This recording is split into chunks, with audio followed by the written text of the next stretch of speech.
자, 경제, 그 다음에 투자, 금융평가 이 순서로 진행되고 자료는 이미 카페에 최근 7년치 기출을 올려놨습니다. 그걸 기반으로 하겠습니다.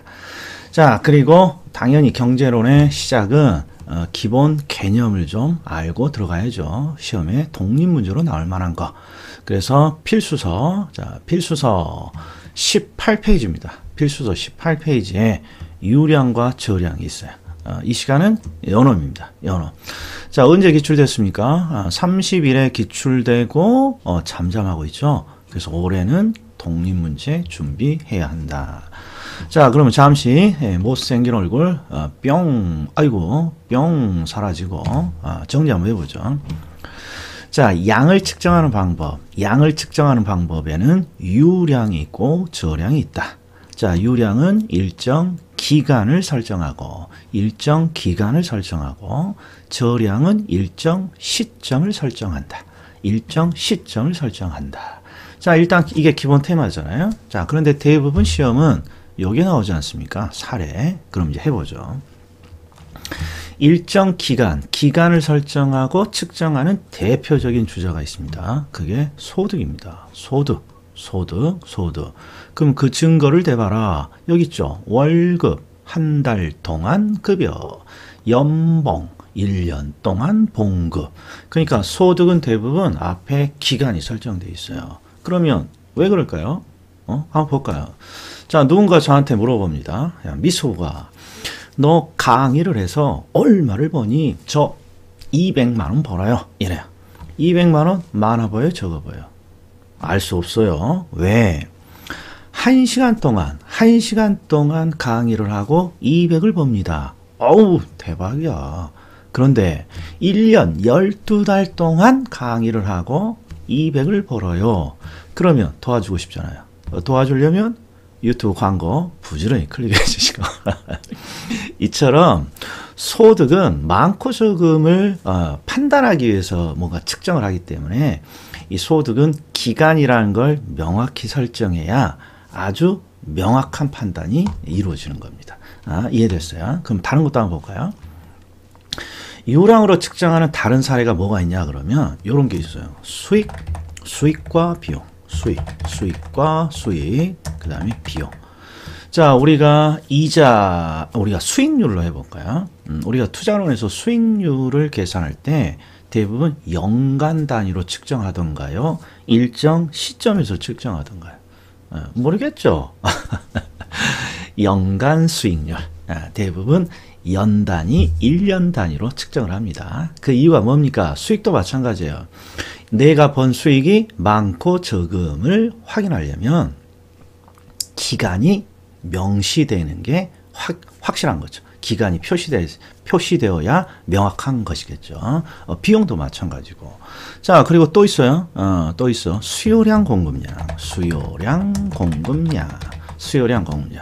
우리 수요량을 그냥 소비자들의 소비량 이렇게 따지면 이 소비량이 많고 적음도 기간이 설정돼야 명확합니다. 자, 누가 또 물어봐요.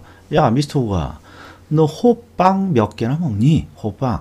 나 5개요. 그런데 중요한 건 이 5개가 1분 동안에 먹는 소비량이라면, 와, 1분에 5개를 먹어? 유튜브 먹방 가야 되잖아요. 먹방이야지, 먹방. 그런데 1년 동안 5개를 먹습니다. 그러면 먹는 것도 아닌 것이죠.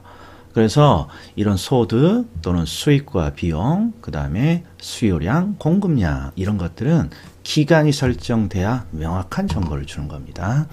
그런데 이제 시험을 딱 보기 위해서는 이렇게 이해해서는 풀 수 없기 때문에 자, 저희들이 대부분 연상 코드나 암기 코드를 주죠. 이건 방법이 여러 가지가 있어요. 방법이. 일단 어떤 계열입니까? 시옷 계열이야. 시옷 계열. 유량은 소득, 그 다음에 수익과 비용, 시옷, 그 다음에 수요량, 공급량, 시옷. 일명 시옷의 대표적인 주제란 말이에요. 자, 그런데 디테일하게 암기를 하면, 자, 동그라미 쳐봐요.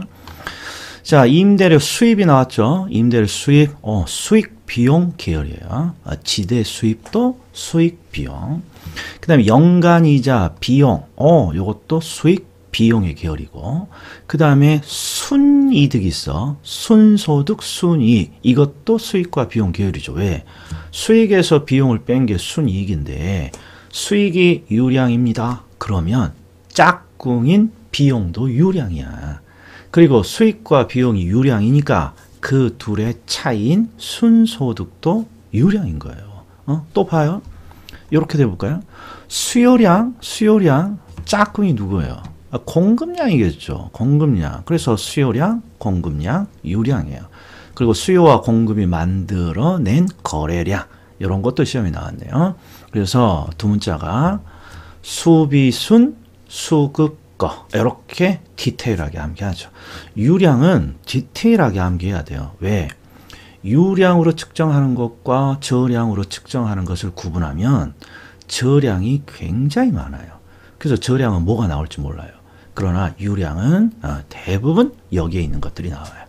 그래서 자, 유량은 일정 기간을 설정한다. 일정 기간. 그 다음에 월급, 연봉, 소득이야. 소득. 그리고 수익, 비용, 순이익, 수비순.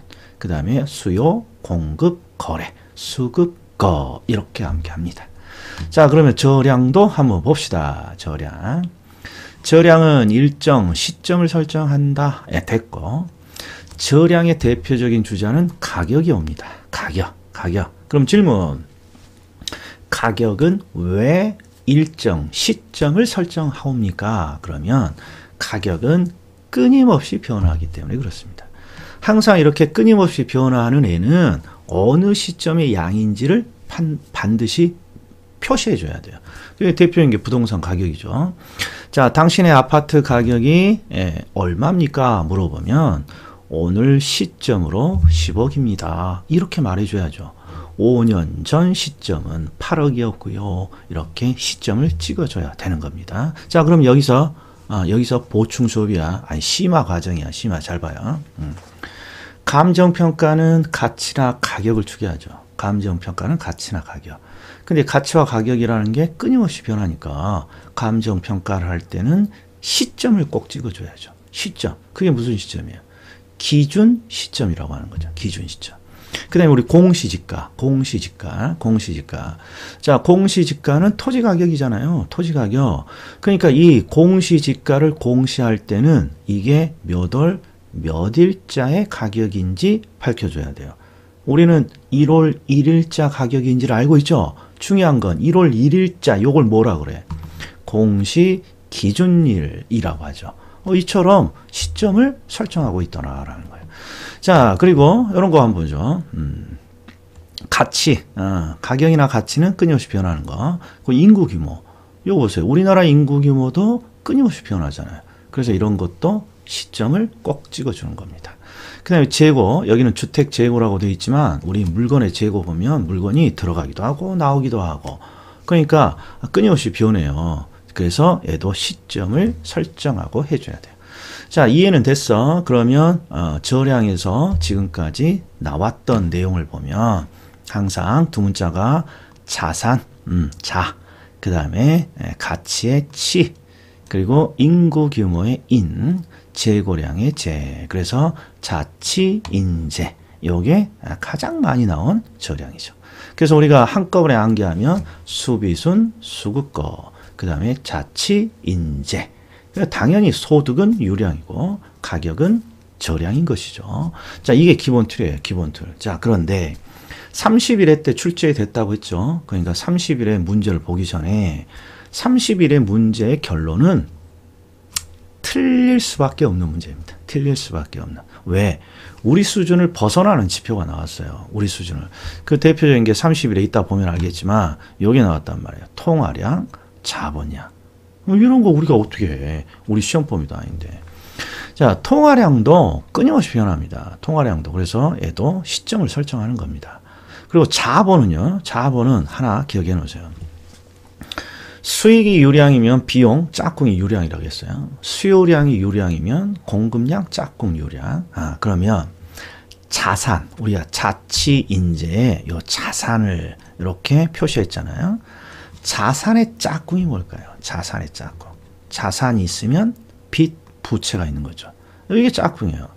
그리고 자산과 부채 갭 차이 이게 자본이고 우리가 회계에서 자산, 부채, 자본 이렇게 우리가 흔하게 부르는데 이것들이 전부 다 저량입니다. 자산이 저량이면 부채도 저량인 거니까.